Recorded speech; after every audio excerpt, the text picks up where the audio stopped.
السلام علیکم ورحمۃ اللہ تعالی وبرکاتہ۔ نحمدہ ونصلی ونسلم علی رسولہ الکریم، اما بعد فاعوذ باللہ من الشیطان الرجیم، بسم اللہ الرحمن الرحیم۔ ان اللہ وملائکتہ یصلون علی النبی یا ایہا الذین آمنوا صلوا علیہ وسلموا تسلیما۔ اللہم صلی علی سیدنا و مولانا محمد معدن الجود والکرم وآلہ الکرام وابنہ الکریم وبارک وسلم صلاۃ و سلاما علیک یا رسول اللہ صلی اللہ تعالی علیہ وسلم۔ خرید و فروخت کے بارے میں فتوے بیان کیے جا رہے ہیں اور کچھ باتیں اس سے پہلے بیان ہوئی ہیں۔ اب یہاں پر ایک مسئلہ ہے کہ مارکیٹ ریٹ سے مہنگی چیز بیچنا، جو قیمت مارکیٹ میں چلتی ہے اس میں اضافہ کر کے بیچنا، تو اس کا کیا حکم ہوگا؟ مثال کے طور پر کوئی سامان مارکیٹ میں 20 روپے کا ملتا ہے اور یہ 30 روپے کا بیچے، تو ایسا کرنا جائز ہے یا نہیں ہے؟ فرماتے ہیں سوال یہ ہے کہ اگر کوئی شخص بغیر دھوکہ دہی کے کسی شخص کو مارکیٹ ریٹ سے 3 گنا زیادہ مہنگی چیز بیچ دیتا ہے، تو کیا معلوم ہونے پر خریدار کو یہ اختیار حاصل ہوگا کہ وہ اس سودے کو کینسل کر دے؟ اس خرید و فروخت کے معاملے کو کینسل کرنے کی اجازت ہوگی، اختیار ہوگا کہ نہیں ہوگا؟ 3 گنا زیادہ اس سے قیمت لے لی ہے، لیکن اس نے کوئی دھوکہ نہیں دیا، اس کی طرف سے کوئی اس طرح کا معاملہ نہیں ہے، فریب کا، جھوٹ کا، مکر کا، ایسا کوئی مسئلہ نہیں ہے۔ تو جواب دیتے ہیں کہ پوچھی گئی صورت میں اگر بیچنے والے نے مارکیٹ ریٹ سے 3 گنا زیادہ بیچنے میں کسی قسم کا دھوکہ نہیں دیا، تو باہمی رضامندی سے منعقد ہونے والے اس سودے کو اب کینسل نہیں کر سکتا، کیونکہ وہ خود بھی تو راضی تھا لینے پر 3 گنا ریٹ میں، اور اس نے کوئی جھوٹ بھی نہیں بولا ہے، کوئی دھوکہ بھی نہیں دیا، اس نے اپنی رضامندی سے لیا ہے۔ تو باہمی رضامندی سے جو بھی ریٹ طے ہو اس میں خرید و فروخت جائز ہے، چاہے وہ مارکیٹ ریٹ سے کم ہو یا زیادہ ہو۔ اس سے پہلے میں نے بھی عرض کیا تھا کہ بہت ساری ایسی چیزیں ہوتی ہیں جو کم قیمت میں ملتی ہے لیکن ان کو کبھی زیادہ قیمت میں خرید لیا جاتا ہے، کبھی اس کا الٹا بھی ہوتا ہے کہ اس کی قیمت زیادہ ہوتی ہے اور کم میں دے دیا جاتا ہے۔ تو آپسی رضامندی سے، خریدنے والے اور بیچنے والے کی رضامندی سے جو بھی ریٹ طے ہو جائے اس کو سمن کہا جاتا ہے، اور اس میں کوئی دھوکہ نہ ہو تو یہ جائز ہے، اور جب یہ سودا ہو جائے، لازم ہو جائے، تو اس کو کینسل نہیں کیا جا سکتا۔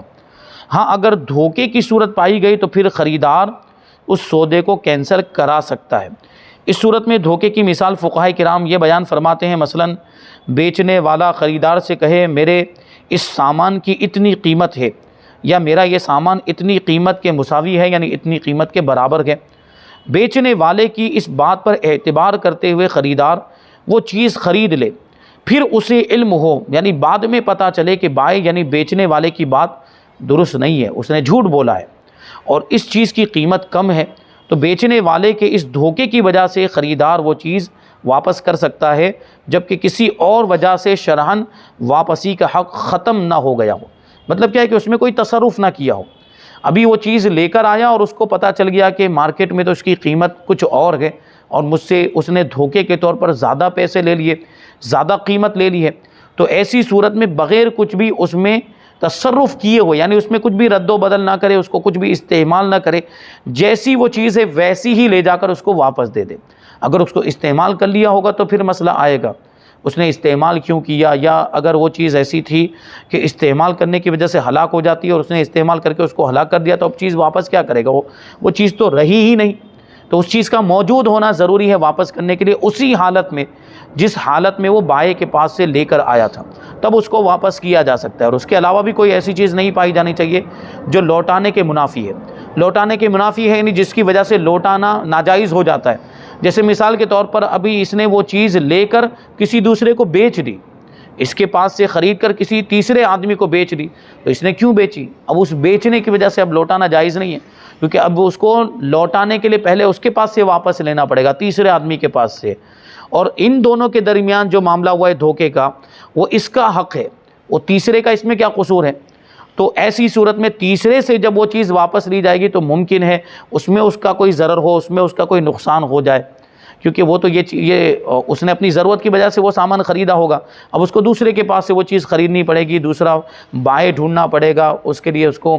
ادھر ادھر آنا جانا پڑے گا اور اس کے لیے تکلیف برداشت کرنی پڑے گی. تو اس میں دوسرے کے حق کو باطل کرنا ہے, یعنی جو تیسرے کے ہاتھ پر جس کو بیچا تھا اس کے حق کو باطل کرنا ہے, اس لیے اگر وہ تیسرے کو بیچ دیا تو اب واپس نہیں کر سکتا ہے.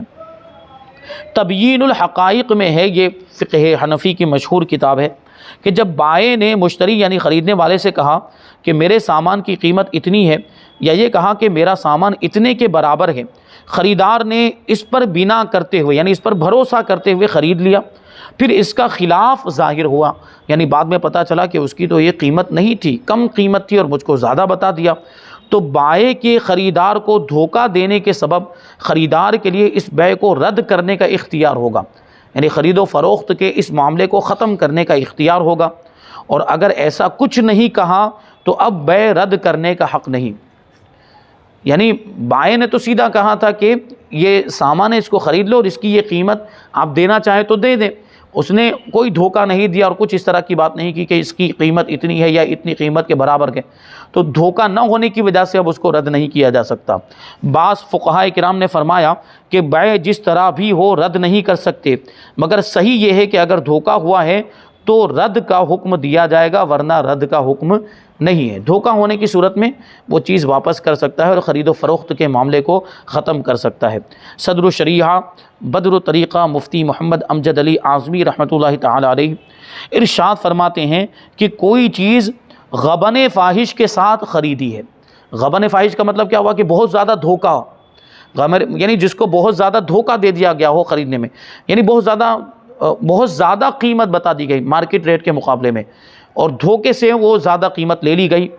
تو اس کی دو صورتیں ہیں کہ دھوکہ دے کر نقصان پہنچایا ہے یا نہیں. اگر غبن فاحش کے ساتھ دھوکہ بھی ہے, یعنی بہت زیادہ قیمت بتائی اور اس میں دھوکہ بھی شامل ہے, تو واپس کر سکتا ہے, ورنہ نہیں. اور غبن فاحش کا یہ مطلب ہے کہ اتنا ٹوٹا ہو گیا, یعنی اتنا زیادہ گھاٹا ہے جو مقومین یعنی قیمت لگانے والوں کے اندازے سے باہر ہو. مطلب کیا ہوا کہ قیمت لگانے والے جو ہوتے ہیں وہ ایک اسٹارٹ کرتے ہیں ایک جگہ سے قیمت لگانا, یعنی مثال کے طور پر کوئی چیز ہے تو اس کی قیمت کی اسٹارٹنگ ہو رہی ہے 10 روپے سے اور اس کی انتہا ہو رہی ہے 20 روپے تک. یعنی مطلب یہ ہوا کہ بازار میں یہ قیمت 10 سے لے کر 20 روپے تک میں بیچی جا سکتی ہے اور اس کی خرید و فروخت ہوتی ہے اسی انداز میں, یا تو 10 میں خریدی جائے گی یا 20 میں خریدی جائے گی یا ان دونوں کے بیچ میں 12 میں 13 میں 14 میں 15 میں 16 17 میں جتنے میں چاہے. یعنی اس کا ایک اسٹارٹ ہے اور اس کی ایک انتہا ہے, اس کی ایک ابتدا ہے اور اس کی ایک انتہا ہے. لیکن اس نے اتنی زیادہ قیمت لے لی کہ نہ وہ اسٹارٹنگ والی قیمت میں آ رہی ہے نہ انتہا والی قیمت میں آ رہی ہے, نہ 10 کے اندر آ رہی ہے نہ 20 کے اندر, اس کے باہر ہی نکل گئی, یعنی 20 کے بھی باہر ہو گئی وہ قیمت. تو اب اس کو غبن فاحش کہا جائے گا. غبن فاحش کا یہ مطلب کہ وہ مقومین کی حد میں ہی نہ آئے, قیمت لگانے والوں کی حد میں ہی نہ آئے, یعنی بازار میں جو قیمت چلتی ہے اس سے بھی باہر ہو جائے اور زیادہ ہو جائے. مثلا ایک چیز 10 روپے میں خریدی, کوئی اس کی قیمت 5 بتاتا ہے, کوئی 6 کوئی 7, تو یہ غبن فاحش ہے. یعنی 5 روپے میں بکتی ہے تو 5 اس سے زیادہ جو کچھ بھی 6 اور 7 جو ہو رہا ہے وہ اس سے اوپر ہو رہا ہے. اور اگر اس کی قیمت کوئی 8 بتاتا ہو, کوئی 9 کوئی 10, تو غبن یسیر ہوتا ہے, یعنی یہ معمولی غبن ہے, یہ زیادہ غبن نہیں ہے, یعنی اس کی قیمت 9 10 اور اس کے درمیان چلتی ہے. دھوکے کی 3 صورتیں ہیں. کبھی بائع مشتری کو دھوکہ دیتا ہے, 5 کی چیز 10 میں بیچ دیتا ہے, اور کبھی مشتری بائع کو دھوکہ دیتا ہے کہ 10 کی چیز 5 میں خرید لیتا ہے. یعنی کبھی بائع کو بھی اس طرح دھوکہ ہو جاتا ہے, بائع کو پتہ نہیں ہوتا ہے کہ بازار میں یہ چیز کتنے کی مل رہی ہے, بازار میں 10 کی مل رہی ہے اور مشتری اس کے پاس سے 5 کی لے کر چلا جاتا ہے. اور کبھی دلال مطلب سودا کرانے والا, ایجنٹ, کبھی وہ دھوکہ دے دیتا ہے, دلال. اور ان تینوں صورتوں میں جس کو غبن فاحش کے ساتھ نقصان پہنچا ہے وہ واپس کر سکتا ہے. یعنی اتنی قیمت میں دے دیا گیا, یا اتنی قیمت میں مشتری کو اتنی زیادہ قیمت میں دے دیا گیا جو بازار میں قیمت چلتی اس سے زیادہ ہے, اور یا جو ہے کہ بائع سے اتنی کم قیمت میں لے لیا گیا جو بازار میں چلتی ہے اس سے کم ہے.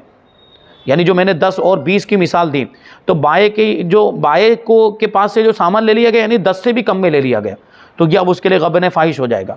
اور مشتری کو 20 سے زیادہ میں دے دیا گیا تو یہ غبن فاحش ہو جائے گا.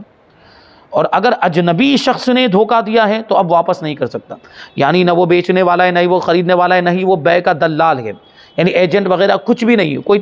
چوتھائی آدمی ہے اور اس نے دھوکہ دیا ہے کسی طرح کا, تو اب یہ واپس نہیں کر سکتے، کیونکہ ان میں سے کسی کی جانب سے دھوکہ نہیں ہے تو وہ الگ ہے جس کا اس خرید و فروخت کے معاملے سے کچھ لینا دینا ہی نہیں ہے، اس نے اگر دھوکہ، وہ اب یہ دھوکہ کیسے ہوگا، آپ کے ذہن میں سوال آ رہا ہوگا کہ تیسرا آدمی کیسے، یا تو بائع دھوکہ دے گا یا مشتری دھوکہ دے گا یا دلال دھوکہ دے گا۔ مثال کے طور پر کسی چوتھے آدمی نے اس انداز میں دھوکہ دیا کہ دو لوگوں کے درمیان خرید و فروخت ہو رہی تھی، ایک بیچنے والا ایک خریدنے والا، اب یہ تیسرا آدمی بیچ میں کود پڑا، مثال کے طور پر بیچنے والے کا نام ہے زید، خریدنے والے کا نام ہے خالد، اور بیچ میں امر کود پڑا اور کہتا ہے کہ یہ چیز تو اتنی کی ہے، اس چیز کو اتنے میں بیچو، تو اس پر وہ اتنی قیمت میں بیچ دیا اور مشتری نے اس کو خرید بھی لیا۔ اب وہ بائع کو بھی نہیں پتا تھا اور مشتری کو بھی نہیں پتا تھا کہ اس کی مارکیٹ میں قیمت کیا چل رہی ہے، اس کے کہنے کے مطابق ان لوگوں نے اتنی قیمت میں خرید و فروخت کر لی، بعد میں جا کے معلوم کیا تو پتا چلا کہ یہ تو سامان اتنی قیمت کا نہیں ہے جتنی اس نے قیمت بتائی، تو دھوکہ تیسرے آدمی نے دے دیا۔ تو اب اس کی بنیاد پر لوٹا نہیں سکتے، کیونکہ ان لوگوں نے بھروسہ کیوں کیا اس کی بات پر، یہ بھروسہ کرنا ان کی غلطی ہو گئی، جا کر معلوم کر لیتے وہ تیسرا آدمی تھا، جب اس کا اس معاملے سے کوئی لینا دینا ہی نہیں، خرید و فروخت کے معاملے سے، لین دین کے معاملے سے، تو یہ لوگ بازار میں جا کر معلوم کرتے کہ بازار میں کیا چل رہا ہے، اور خریدنے والے کی تو ذمہ داری بنتی ہے، اگر وہ خرید رہا ہے تو پہلے معلوم کرے کہ یہ سامان بازار میں کتنے کا ملتا ہے، اس کے مطابق وہ خریدے، اور بیچنے والے کو بھی اگر نہیں پتا ہے تو وہ بھی معلوم کرے کہ بازار میں کتنے کی بیچی جاتی ہے۔ تیسرے آدمی کے قول پر بھروسہ کرنا یہ ان کی غلطی ہے، اس وجہ سے اس سودے کو کینسل نہیں کیا جا سکتا۔ آگے ایک سوال ہے پرانی دواؤں کے بارے میں، پرانی ادویات کو یعنی پرانی دواؤں کو نئی قیمت پر فروخت کرنا کیسا ہے؟ سوال ہے کہ میں میڈیکل اسٹور چلاتا ہوں، کچھ ادویات یعنی کچھ دوائیں ہمارے پاس اسٹاک میں رکھی ہوئی ہوتی ہیں، بسا اوقات ان کی قیمت بڑھ جاتی ہے، یعنی جب خریدی تھی تو قیمت کچھ اور تھی اور اب کچھ قیمت اس کی بدل گئی، قیمت میں اضافہ ہو گیا، مثال کے طور پر 2 مہینے گزر گئے لیکن ایکسپائر نہیں ہوئے، ایکسپائر ہو جائے تو پھر بیچنے کی اجازت نہیں ہے، ایکسپائر نہیں ہوئی ہے 2 مہینے گزرنے کے بعد، اب اگر خریدنے جائیں گے تو زیادہ قیمت میں ملے گی، لیکن یہ اس کے پاس پہلے کی خریدی ہوئی دوائیں رکھی ہوئی ہیں، تو اب یہ ابھی کی جو خریداری کی جو قیمت ہے اس کے اعتبار سے اس کی قیمت کو بڑھا کر بیچ سکتا ہے کہ نہیں بیچ سکتا؟ تو سوال یہ ہے کہ کیا ہم ان ادویات کو نئی قیمت پر فروخت کر سکتے ہیں یا نہیں، ان ادویات کو پرانی قیمت پر ہی فروخت کرنا ہوگا؟ جواب دیتے ہیں کہ جب دکاندار نے کوئی مال خرید لیا تو دکاندار اس مال کا مالک بن گیا، اسی طرح یہاں پر دوائیں خرید لی تو وہ دواؤں کا مالک بن گیا، وہ اس مال کو اپنی مرضی اور اپنی منشا کے مطابق فروخت کر سکتا ہے، اور اصولی طور پر تو وہ مالک ہے، جتنے کا چاہے فروخت کرے، اس کو اجازت ہے۔ وہ دوا اب ایسا ضروری بھی نہیں کہ پہلی قیمت کا لحاظ کرے یا نئی قیمت کا، ان دونوں کی بیچ کی قیمت کا بھی لحاظ کر سکتا ہے یا اس سے زیادہ بھی قیمت لگا سکتا ہے۔ وہی بات ہے کہ جب دھوکہ نہ ہو تو جو چاہے قیمت آپس میں طے کی جا سکتی باہمی رضامندی سے، تو وہ جتنے میں چاہے اس کو فروخت کرے۔ البتہ فقہائے کرام نے حکام کو بھی یہ اختیار دیا ہے کہ وہ اشیاء کی قیمتیں مقرر کر سکتے ہیں، یعنی بادشاہ کو، لیکن یہاں بادشاہ سے مراد کون سا بادشاہ؟ بادشاہ اسلام، کیونکہ شریعت کے مسائل ہے، اس میں یہ قیمت مقرر کرنے کا اختیار کس کو ہوگا؟ جو اسلام کا بادشاہ ہوگا اور مسلمان بادشاہ ہوگا، تو اس کو اختیار ہوتا ہے کہ وہ اپنی رعایا کے حالات کو دیکھتے ہوئے، ان کی مصلحتوں کو دیکھتے ہوئے، ان کی ضرورتوں کو دیکھتے ہوئے چیزوں کی قیمت متعین کرے، یعنی بادشاہ بتا دے کہ یہ چیز اتنے میں بیچی جائے گی، یہ چیز اتنے میں خریدی جائے گی، تو اب اسی قیمت کے اعتبار سے بیچنا خریدنا ضروری ہوگا، کیونکہ اب اگر اس کے خلاف کرتے ہیں تو یہ بادشاہ کے قانون کے خلاف ہو جائے گا اور اس میں سزا بھی بھگتنی پڑ سکتی ہے، تو اس لیے اب جو بادشاہ نے مقرر کیا اس کے مطابق اب اس سے کم زیادہ نہیں کر سکتے۔ کہتے ہیں لہٰذا اگر حکومت کی طرف سے کسی چیز کے ریٹ مقرر کر دیے جاتے ہیں اور مہنگا بیچنے پر قانونی معاملات کا سامنا کرنا پڑتا ہے، یعنی قانونی کارروائی ہو سکتی ہے، تو پھر ظاہر ہے کہ ہمیں قانون کے مطابق اپنی اشیاء کو فروخت کرنا ہوگا، یعنی جو بادشاہ کی طرف سے، حکام حاکموں کی طرف سے جو قیمت متعین کر دی گئی، اور وہ تو اب ہمارے ملک میں بھی یہ چیز لاگو ہو جائے گی، یعنی اگر حکومت کی ہمارے یہاں پہ ایسا ہوتا نہیں ہے، حکومت کی جانب سے کسی بھی چیز کی قیمت طے نہیں کی جاتی، ریٹ متعین نہیں کیا جاتا ہے، لیکن اگر ایسا ہو کہ حکومت کی طرف سے چیزوں کا ریٹ متعین کر دیا جائے کہ اتنے میں بیچنا ہے، تو پھر اس کی پابندی ضروری ہوگی، اس کی پابندی لازم ہوگی۔ ہمارے یہاں پہ ایسا ہوتا نہیں ہے، لوگ اپنی مرضی کے مطابق کم زیادہ میں بیچتے ہیں اور خریدتے ہیں، لیکن کہیں ایسا ہو تو پھر اس کا قانون کے مطابق ہی اپنی اشیاء کو فروخت کرنا ہوگا کہ وہ جائز بات جس سے قانون روکتا ہو اس سے باز رہنا شرعاً بھی واجب ہو جاتا ہے۔ لہٰذا اگر پرانے اسٹاک کے بارے میں قانون خاموش ہو، یعنی پرانے اسٹاک کی جو دوائیں ان کے بارے میں قانون کا کوئی حکم نہیں ہے، یا نئی قیمت سے بیچنے پر کوئی پابندی نہیں ہے، تو آپ پرانے اسٹاک کو نئی قیمت سے فروخت کر سکتے ہیں۔ اگر قانونی پابندی ہو تو پھر قانون پر عمل کرنا لازم ہے، یعنی پھر جو قانون ہے اس کے مطابق بیچنا ہوگا، اتنے ریٹ میں بیچنا ہوگا۔ اب آگے ایک سوال ہے کہ گراہک کو کسی اور کے پاس بھیجنے پر کمیشن لینا کیسا ہے؟ یعنی کبھی ایسا ہوتا ہے کہ آپ کے پاس گراہک آیا، آپ کے پاس وہ سامان نہیں تو آپ نے دوسرے کے پاس بھیج دیا، یا کبھی ایسا ہوتا ہے جیسے یہ میڈیکل فیلڈ میں یہ چیز بہت زیادہ چلتی ہے، ڈاکٹر کے پاس، یعنی ڈاکٹر جو علاج کر رہا ہے وہ میڈیکل میں دوائی خریدنے کے لیے بھیجتا ہے، اب اس کے میڈیکل اسٹور متعین ہوتے ہیں، فکس ہوتے ہیں، وہ انہی کے پاس بھیجتا ہے، بلکہ اس کی سلپ بک بھی وہ اس ڈاکٹر کے پاس رکھی ہوئی ہوتی ہے، اسی میڈیکل اسٹور کی سلپ بک میں ہی وہ دوائیں لکھ کر دیتا ہے، وہ وہاں جا کر ہی لینی پڑے گی، اور اکثر تو اس طرح کے معاملات ہوتے ہیں کہ پھر وہ دوا وہیں ملتی ہے، دوسری جگہ نہیں ملتی ہے، اور اس پر اگر وہ کمیشن لیتا ہے ڈاکٹر، وہ پیشنٹ کو وہاں بھیجنے پر، اس میڈیکل اسٹور میں بھیجنے پر کہ ہم نے اتنے پیشنٹ بھیجے تمہارے پاس دوا خریدنے کے لیے، تو ایک پیشنٹ پر اتنے روپے ہم کو دو، کمیشن کے طور پر دو۔ تو یہ میڈیکل فیلڈ میں بھی ایسا ہوتا ہے، دوسرے معاملات میں بھی ایسا ہو سکتا ہے، دوسرے فیلڈ میں بھی یہ چیز ہوتی ہے کہ گراہک کو اپنے یہاں سے دوسرے کے یہاں بھیجا اور یہ کہتا ہے کہ میں نے بھیجا ہے، تمہارا فائدہ ہوا تو لاؤ کمیشن لاؤ۔ تو یہ کمیشن لینا کیسا؟ صرف بھیجنے کی بنیاد پر۔ تو اس کا سوال پیش کرتے ہیں کہ میرا کام ویب ڈیزائننگ کا ہے، یہ دیکھیے ایک مخصوص فیلڈ کی بات چل رہی ہے، ویب ڈیزائننگ مطلب ویب سائٹ وغیرہ بناتے ہیں۔ کبھی ایسا ہوتا ہے کہ ہم سے کوئی ویب سائٹ بنوانے کے لیے میل یا فون پر رابطہ کرتا ہے، لیکن وقت نہ ہونے کی وجہ سے ہم اسے کسی اور کے پاس بھیج دیتے ہیں، یعنی ہم خود اسے بنا کر نہیں دیتے، دوسرے کے پاس بھیج دیتے ہیں، اور جس کے پاس ہم نے یہ گراہک ریفر کیا ہے یعنی بھیجا ہے اور اس کا حوالہ دیا ہے، اس سے کچھ نفع طے کر لیتے ہیں کمیشن کے طور پر۔ کیا ایسی صورت میں ہمارا اس ویب سائٹ بنانے والے سے نفع لینا درست ہے کمیشن کے نام پر؟ تو جواب دیتے ہیں کہ صورت مسئولہ میں، یعنی پوچھی گئی صورت میں فقط آپ کا اس کسٹمر کو دوسرے ویب ڈیزائنر کے پاس ریفر کرنے پر معاوضہ یا کمیشن لینا درست نہیں ہے، کیونکہ کوئی محنت تو ہوئی نہیں، بیچ میں کوئی کام تو کیا نہیں، صرف بھیجا ہے، تو صرف بھیجنے کی وجہ سے کمیشن یا اس کا معاوضہ لینا، اس کی اجرت لینا جائز نہیں ہے، کیونکہ دوسرے کے پاس بھیجنا کوئی ایسا کام نہیں ہے جس پر معاوضہ لیا جائے، یعنی عام طور پر ایسا کام اگر کوئی کسی کے لیے کرے تو اس پر کوئی معاوضہ ہوتا نہیں، اس پر کوئی اجرت نہیں لی جاتی ہے، صرف بھیجنے پر۔ تو یہ کوئی ایسا کام نہیں ہے جس پر اجرت لی جائے یا معاوضہ لیا جائے یا کمیشن لیا جائے۔ البتہ اگر آپ عرف کے مطابق کچھ محنت کریں، اس کے لیے بھیجنے کرنے میں کچھ محنت بھی کریں، بھاگ دوڑ کریں، اپنا وقت صرف کریں، تو پھر آپ کے لیے کمیشن لینا درست ہو جائے گا۔ مثلا گراہک اس کے پاس آیا نہیں، یہ خود گراہک کو ڈھونڈنے کے لیے گیا اور اس کے لیے اس نے محنت کی، بھاگ دوڑ کی، اپنا وقت بھی لگایا گراہک کو ڈھونڈنے کے لیے، اور گراہک کو ڈھونڈنے کے بعد پھر